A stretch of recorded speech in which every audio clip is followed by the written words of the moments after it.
Good evening. Welcome to This Week in Turkey. The countdown has begun. Turkey is going to the ballot box on Sunday to vote whether it will change its constitution and give unprecedented powers to the president. Over 55 million registered voters will have the right to vote in Sunday's referendum, in addition to nearly 1 million who have already cast their votes abroad. Our guests tonight are Andrew Finkel, who's a foreign correspondent who's lived in Turkey for a very long time, and Constanze Letsch, who's another foreign correspondent here to cover the referendum. Good evening, Mr. Finkel. Can you hear me? Yes, I can hear you fine. Hello.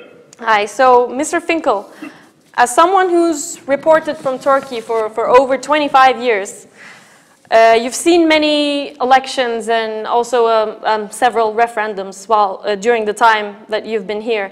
So for starters, what can you say about the significance of Sunday's referendum? How is it different from all the other elections and referendums you've seen throughout your career in Turkey?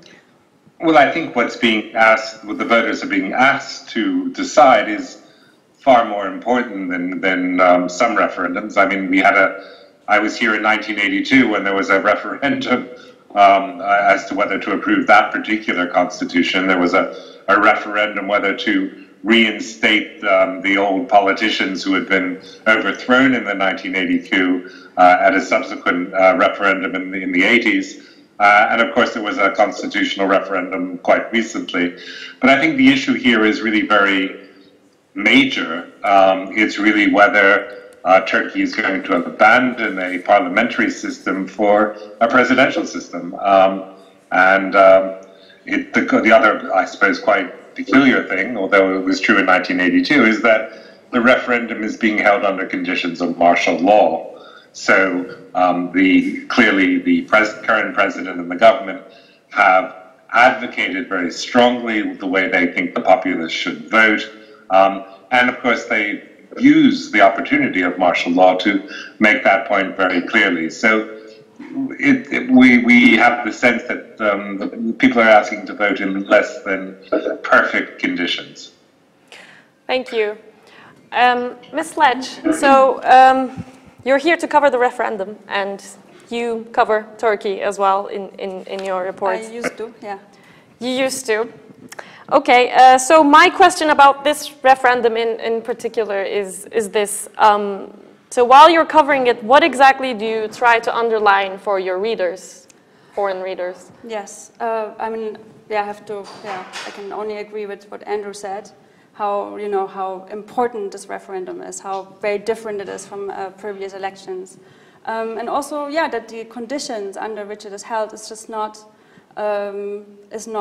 equal. It's not a fair election. The Higher campaign is struggling to be visible. You see the Yes campaign is very visible, has all the means, the media under a lot of pressure. The opposition, lots of opposition party MPs are in jail, lots of journalists are in jail. So I think it's very important to underline that this is not a balanced election campaign. It's not an election campaign where you have one camp advocating one thing and the other camp advocating another thing, and you can just say, oh, yes or no. The conditions are not like that. And also people who vote, are not necessarily always free to express what they want to express. And I think this is not always very clear abroad. And I think this is a very important point to make, that this is not like before. We'll see a news clip now, and we'll continue our conversation afterwards. Turkish political parties and civil society organizations have been carrying out yes and no campaigns in the past 2 months for Sunday's referendum. Our next video is a brief overview of the yes campaign, led by the ruling AKP and nationalist MHP. This Sunday, Turkey is going to the ballot box to vote for the constitutional referendum. Voters will put their stamps on either yes or no to accept or refuse the 18 amendments proposed by the ruling AKP and the Nationalist Movement Party MHP. If the new constitution is approved, the power of the president will increase unprecedentedly. The yes campaign kicked off towards the end of February. The main argument of the AKP for the amendments has been that the new system will be a solution to the political crisis and deadlocks stemming from the conflicts between the president and the prime minister. The AKP has claimed that the new system will increase the efficiency of the government, enabling more investments and employment opportunities and social services. Moreover, the AKP argues the new system will guarantee the political and economic stability of the country, much desired after the consecutive terror attacks. A major event for the Yes campaign was the row with the European countries, which came after some countries denied permission for Turkish ministers to hold rallies addressing the Turkish diaspora. During the initial phase of the campaign, the AKP used a polarizing language, and President Erdogan, the Prime Minister and some cabinet ministers accused the no voters for being on the same side with terrorists, implying that organizations like the PKK and Gülenist will vote no. Kardeşlerim, bilesiniz ki hayır diyenlerin şu anda attığı adım budur. Ve bunlar şu anda bölücü terör örgütlerine destek verenlerdir. Yet, a few weeks ago, the AKP and the President Erdogan toned down and made consecutive statements saying that both yes and no voters are worthy of respect. MHP, which is the other party that constitutes the yes camp, has had a relatively low-profile campaign. The MHP has declared that they preferred to keep the party's funds for a possible early election instead of campaigning for the referendum.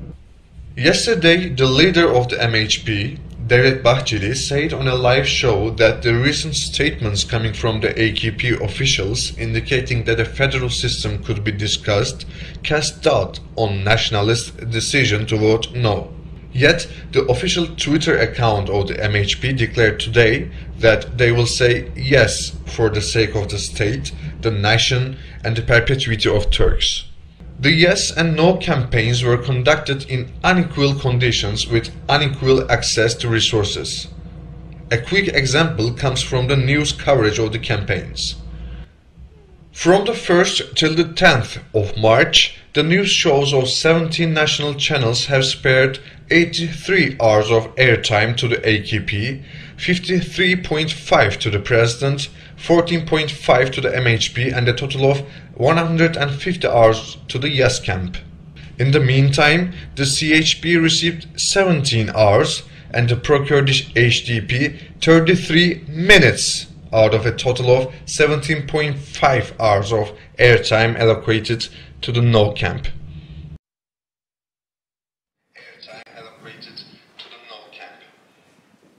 Mr. Finkel, can you hear me? Yes, I can, of course. So the position of MHP during this referendum campaign has been subject to a lot of controversy, with its leader Bahçeli positioning himself in the yes camp while the other dissidents were very outspoken in their support for the no campaigns. And his remarks, Bahçeli's remarks last night, sparked further confusion among his electoral base. So in a nutshell, how do you evaluate MHP's position in this referendum campaign?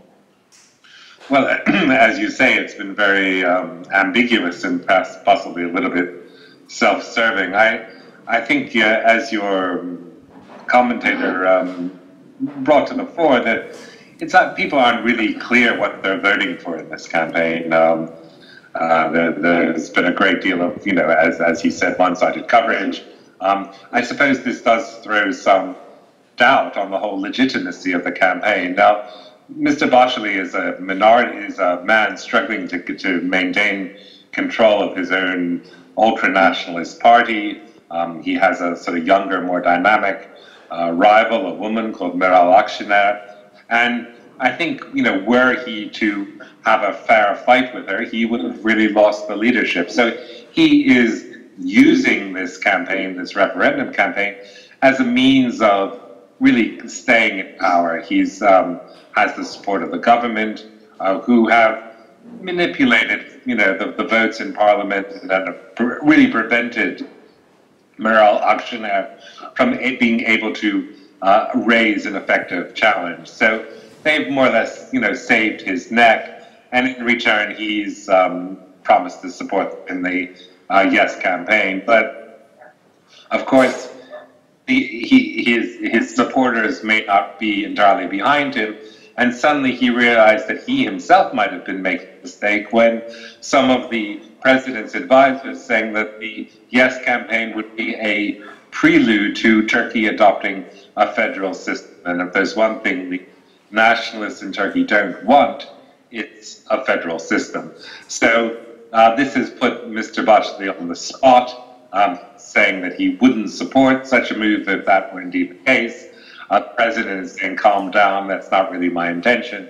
But, having Mr. Başli in this difficult position, it may or may not be able, he may or may not be able to carry his supporters with him. And of course, he's alienating many of the Kurdish voters who might have voted yes, because the nationalists and the Kurdish parties are the equivalent of oil and water in Turkish politics.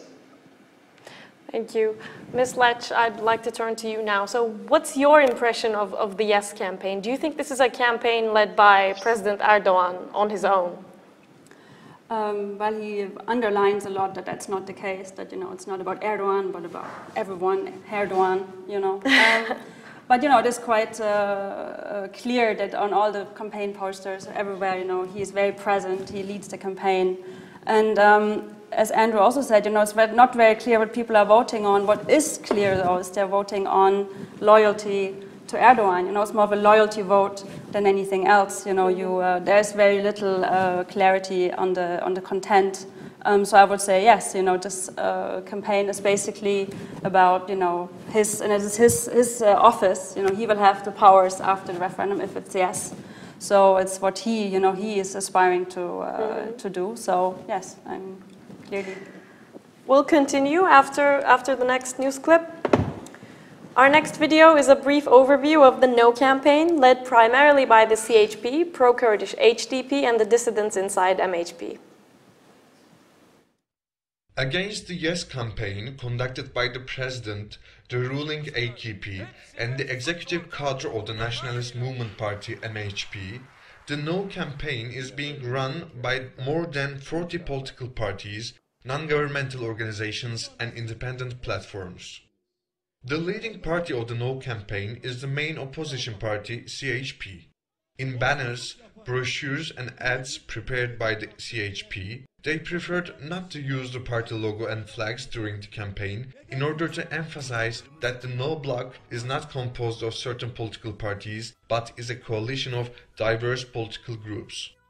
In addition to the CHP, the parliament's third largest political party, the pro-Kurdish HDP, and dissidents in the nationalist MHP also rallied for the No vote.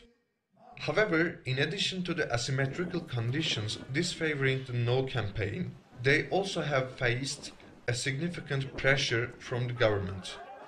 The dissidents within the nationalist MHP in particular have faced numerous challenges, including bannings of their public meetings.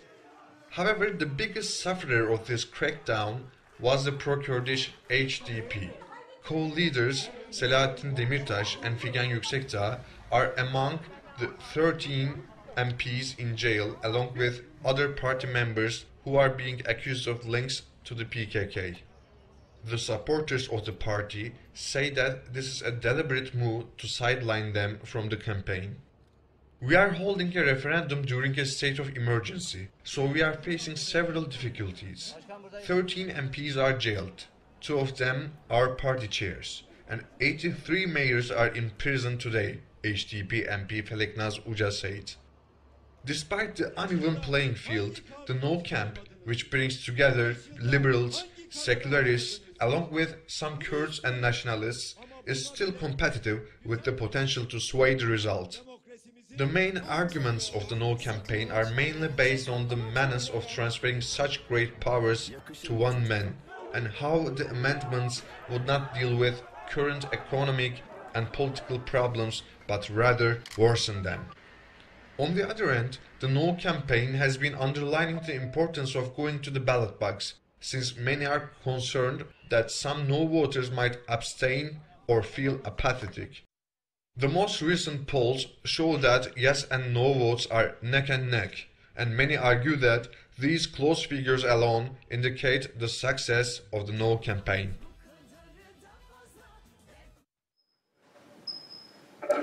Mr. Finkel, as we've just heard in the previous clip, to stress their message of diversity, the CHP chose not to use their party logo in their banners and leaflets during their referendum campaign. How influential do you think this decision has been? And overall, how do you evaluate CHP's No campaign? Well, I think they've obviously been in a difficult position, as again, as your commentator said, they really haven't had access to airtime. They found it difficult to get their points across, but I think possibly the cleverest thing that they've done is try and not to be confrontational or not to personalize it. So the Yes campaign has very much looked for an enemy. It's tried to say that, you know, the only people who vote no are traitors to the country, people who oppose me. You know, they certainly tried to personalize that campaign, and you know, we have huge building-sized pictures of Mr. Erdogan pretty much everywhere, certainly in Istanbul, that I've seen. The No campaign has really tried to say, well, look, it's not about him, it's not about us, it's about the future of the country, and so they haven't tried to make it a sort of decision for the voter whether to support Mr. Erdogan or not. They've tried a little bit to focus on the issues, again, not entirely successfully. But there was a speech by Mr. Kılıçdaroğlu today, which, you know, he went through point by point what the people were actually voting on, and you know, he sort of asked the question which I think many of his supporters are asking, which is, you know, why are we being asked to decide this issue? Doesn't have Turkey more important things to be getting on with? Mm-hmm. And Ms. Letsch, how do you evaluate the stance of the Kurds during this referendum campaign? First of all, do you think they will be going to the ballot box? Will they be boycotting, perhaps? Or do they feel alienated for certain reasons? Well, I have to admit I haven't been to the Kurdish region or in Turkey indeed for quite a while. So, but from what I gather is, of course, the same problem as the CHP was facing, the Kurdish camp was facing, you know, access to airtime, visibility in the campaign, the massive crackdown, indeed, on the Kurdish opposition. You know, 13 MPs are in jail, the party co-chairs are in jail. I expect that especially this alliance between the MHP and the AKP will alienate Kurdish voters or certain Kurdish voters. And also I imagine that there must be a certain disillusionment after the crackdown in the Kurdish southeast, where, you know, whole cities were basically razed to the ground, that people also, and this was something I saw last year already after the elections, the November elections, you know, that people kind of feel it doesn't really matter. Like politics, clearly, you know, we're not part of it. We're not allowed. We don't have access to parliamentary politics. When we do have access to parliament, there's a crackdown. You know, we don't get the same voice as the other parties. And I imagine that must be much worse. So I could imagine if there is a boycott, we talked about this earlier, then it is more a disillusionment than an active protest, saying like, if I vote or if I don't vote, it won't change anything. But I do expect that the majority of the Kurdish voters who do go vote in the referendum will vote against it, because there is not much they can expect at this point from, you know, the AK Party or this alliance, or more power for Erdogan indeed. And you've arrived to Istanbul very recently from the Netherlands, and as you may have followed, there's been a huge diplomatic crisis going on between Turkey and several European countries, including the Netherlands and Germany. And this crisis itself was related to this referendum, as the referendum rallies by two Turkish ministers were either cancelled or banned during this time period. So how do you think this whole referendum process is being perceived in Europe, or let's say the West in general? Well, like increasingly negatively, you know, I mean, this especially, I mean, I can talk for Germany, a little bit the Netherlands as well, that the rhetoric, especially from Turkey, this very aggressive stance, the comments on, you know, Netherlands and Germany, you know, comparing them to Nazis, and, you know, treading on their human rights by not allowing them to speak in either country.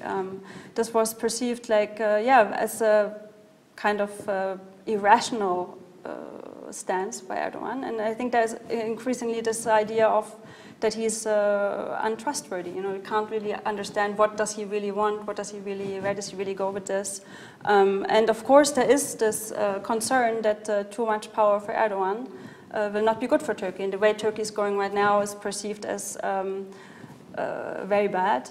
I mean, of course the crackdown on the opposition, the crackdown on the free press especially, is perceived in Europe as very dangerous and is criticized a lot. I mean, that said, I have to caveat, of course, that there's many countries, authoritarian countries, that Europe works with, without problem. So that's not always the only point. But at the moment in this relationship, I think there's a lot of negativity, and people are, saying lots of politicians have been saying, especially also in the conservative camp and also on the left side, saying we cannot work with this government, we cannot really talk to them when the dialogue is like this and this aggressive. So I would say in general, in the Netherlands or in Germany, there's this fear that with yes, Turkey will indeed slide into a dictatorship, and then the relationship can only get worse. Mm-hmm. And Mr. Finkel, my final question to you will be a version of the previous question that I've just asked Ms. Letsch. So how do you think this historical referendum is being perceived outside of Turkey at the moment? Well, as you say, I've been covering Turkey since 1989, quite a long time, really. And I can't really remember a time when Turkey's image outside the country has been really quite so poor. I think, as Constanze said, the Erdogan government isn't really trusted. I think people understand that, when he calls the Dutch Nazis or saying that the Germans haven't given up their Nazi ways, that he's really looking for a straw dog, for an enemy. He's trying to sort of provoke his supporters into rallying around him. He may be successful in that, but what happens on the 17th of April when the referendum's over and Turkey has to coexist with its largest trading partner in Europe at a time when their president has been calling them names, So I think Turkey is really painted itself in a corner in a way that I really haven't seen in the time that I've been covering this country. It seems to have really alienated pretty much everyone. I can't think of who Turkey's friends are at the moment. There's a nationalist saying that Turks have no friends but themselves. Well, if you go around calling people names, of course you don't have friends. That only stands to reason. Thank you very much, Mr. Finkel, for your comments and for joining us tonight. Pleasure. And thank you as well, Ms. Letsch, for being in the studio with us tonight. Yeah, thank you. We'll continue with our next video now. This week at Medyascope, Rushan Çakır evaluated the political deadlock faced by President Erdogan and the AKP prior to Sunday's referendum. Currently, the movement is in such a crisis and Erdogan is in such a situation that he has lost his ability to measure the consequences of each move and estimate what each move would bring or take. In this respect, the crisis is very deep. Whereas in prior periods, such moves were discussed and implemented with a sense of consensus. Generally, the final decisions were given by President Erdogan.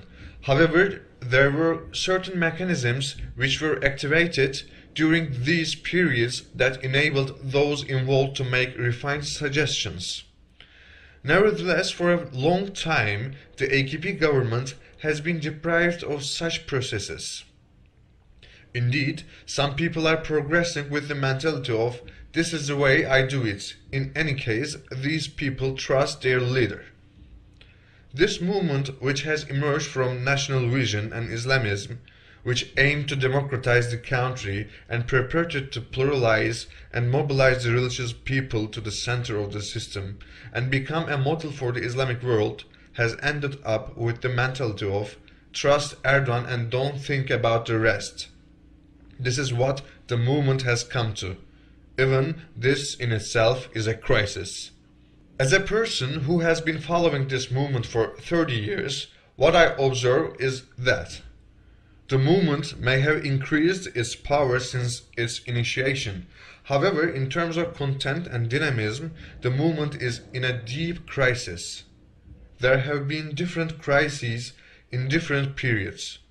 However, the movement has been able to overcome these crises with its principle, vision, premises, and some skillful politicians. However, despite seemingly increasing its power, the movement has reduced its means in overcoming such crises to the personal capacity and capability of Erdogan. I think this is the primary reason for the crisis. The indictment of Mehmet Hakan Atilla, a senior executive of the state-owned Halkbank, was combined with the indictment of Iranian-Turkish businessman Reza Zarrab. Atilla is now accused of conspiring with Zarrab to defraud the US. The indictment of Mehmet Hakan Atilla, a senior executive of the state-owned Halkbank, has been combined with the previously announced indictment of Reza Zarrab. Atilla had been arrested in the United States in March, being accused of illegal dealings with Reza Zarrab to launder millions of dollars on behalf of Iran through the financial system. Atilla has pleaded not guilty against charges that he violated U.S. sanctions. Atilla is accused of conspiring with Reza Zarrab to defraud the U.S. and to violate the International Emergency Economic Powers Act, which allows the U.S. to impose sanctions on nations it sees as a threat. Previously, Reza Zarrab had been accused of paying $1.4 million to the former chief executive officer of Halkbank, Süleyman Aslan. Following the arrest of Atilla, Michael Denecki, a fund manager at Due Asset Management in London, noted to Bloomberg that the main concern is whether Halkbank will face a penalty or not, and how much that would be if it happened, and reminded that the fines the US government has imposed in such cases in the past have been huge. Moreover, in early November, U.S. Attorney Bahara announced a secondary indictment, accusing the brother of Reza Zarrab for violating the sanctions of Iranian Mahan Air through U.S.-based banks and demanding up to 75 years in prison. Mehmet Hakan Atilla has been added to the superseding indictment. Furthermore, the U.S. District Judge Richard Berman is considering possible conflicts in the defense of Reza Zarrab. Earlier in the year, the former New York City Mayor Rudolph Giuliani and the former U.S. Attorney General Michael Mukasey had been hired by Zarrab as legal representatives. It's known that Giuliani and Mukasey's law firms are also representatives of several banks which are considered as victims in the Zarrab case. According to a court filing, Giuliani and Mukasey have been in search of a discussion with President Trump administration on the resolution of the case. The representatives had also traveled to Turkey to meet President Erdogan to discuss how such a deal could be reached. According to Reuters, Zarrab's attorney, Benjamin Brafman, said at a hearing last week that Giuliani and Mukasey were working on a diplomatic solution to the case and would not appear in court. For now, the next trial of the case is scheduled on August 21st. However, the lawyers have stated that they may request a delay in order to further investigate the case. Now let's have a look at what's on in Istanbul this week.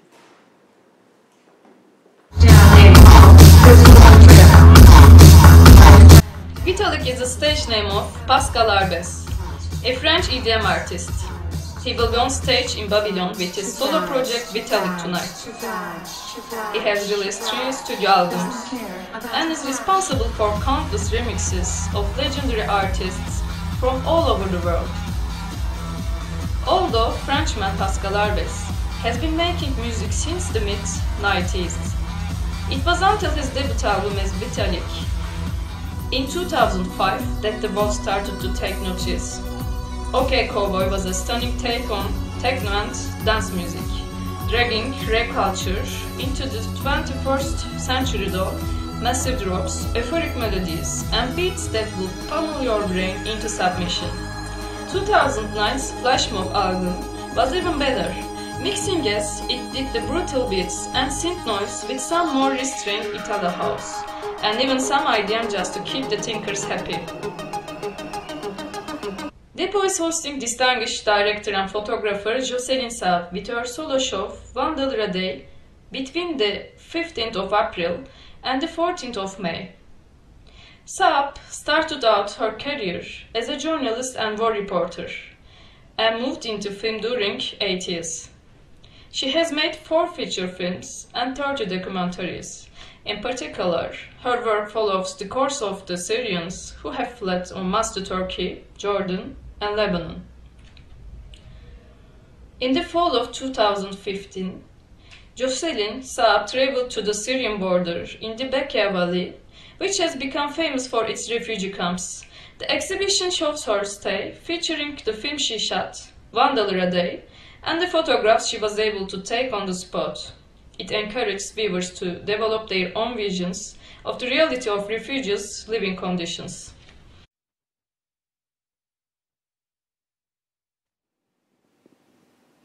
Thanks for tuning in and hope to see you again next Friday at 9 p.m. Bye.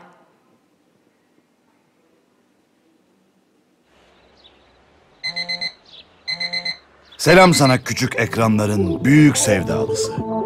Daha gözünü açmadan komikli videoyu açan sen, ben, biz hepimiz. Kahvaltıda kimler var? Ağzından gökkuşağı çıkan bir kız ve ananasla dans eden bir eleman. Afiyet olsun. Telefonla koşarken dikkat et. Yola değil ya, izlediğim videoya tabii ki. Kedi videosu aç, bebek videosu aç, şebek videosu aç. Aç işte. Sadece video değil, film de izle. Katili göremedin mi? Darısı öbür filme. Bak işte filmin en romantik yeri. Biri sifonu mu çekti? Bak filmin en sürpriz yeri. O dayı bu sahneyi çok beğendi. Filmin en heyecanlı yeri. Yoksa arayan sevgilin mi? Filmin en... Şarj bitti. Şimdi o telefonu yavaşça cebine koy. Kaldır kafanı. Sinemayla arana hiçbir şey girmeden beyaz perde ve sen. İstanbul Film Festivali başlıyor.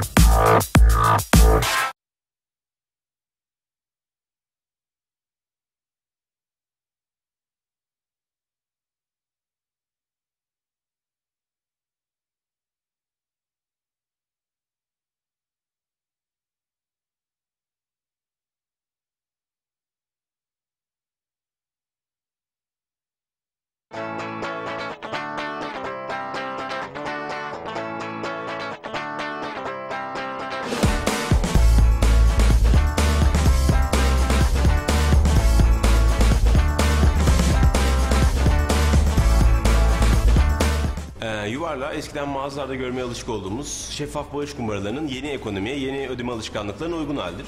Küsuratlarınızı yuvarlayarak bir üniversite öğrencisinin eğitimini desteklemekten, kanserli bir çocuğun tedavisine destek olmaya, nesli tükenmekte olan hayvanların korunmasından, doğal afet zedelerine destek olmaya kadar birçok alanda küsuratlarınızla büyük değişimler yaratabilirsiniz. Sorsana eğitimde fırsat eşitliği yaratmaya çalışan bir mobil öğrenme platformu aslında. Türkiye'nin bir ucundaki öğrenciyi işte belki İstanbul'daki, İzmir'deki, Ankara'daki o eğitime rahat ulaşan öğrencilerle buluşturmaya çalışıp onları birbirine yardımlaşmasını sağlayıp bir eşitlik yaratmaya çalışıyoruz. Biz ustamdan olarak Devrek'teki bastonu, Ödemiş'teki iğne oyasını, Eskişehir'deki lüle taşını, Antep'teki yemeniği dünyaya taşımak istiyoruz.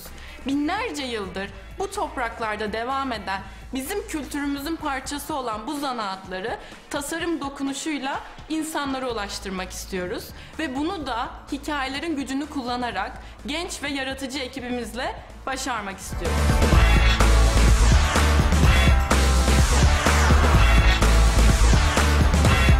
Türkiye'de çok fazla fikri olan ama uygulayamayan yaratıcı insan var. Bu tarz platformların buluşumun yaptığı gibi böyle biraz taşın altına elini koyarak sayılarını arttırması gerekiyor. Neticede kar amacı gütmeyen yapılar olduğu için çok da fazla sektörden destek alamıyor bu tip kurumlar.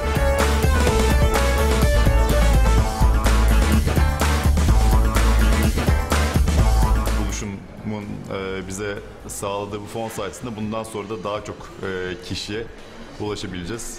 Arkanızda bu tip büyük bir platform olduğu zaman bazı kapılar çok daha hızlı açılabiliyor. Buluşumun network sayesinde daha fazla markaya yayılma şansımız oldu.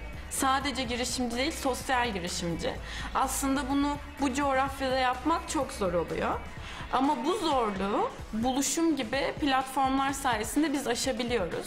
Onların varlığı bize ilk olarak şunu söylüyor: yalnız değilsiniz ve doğru yoldasınız.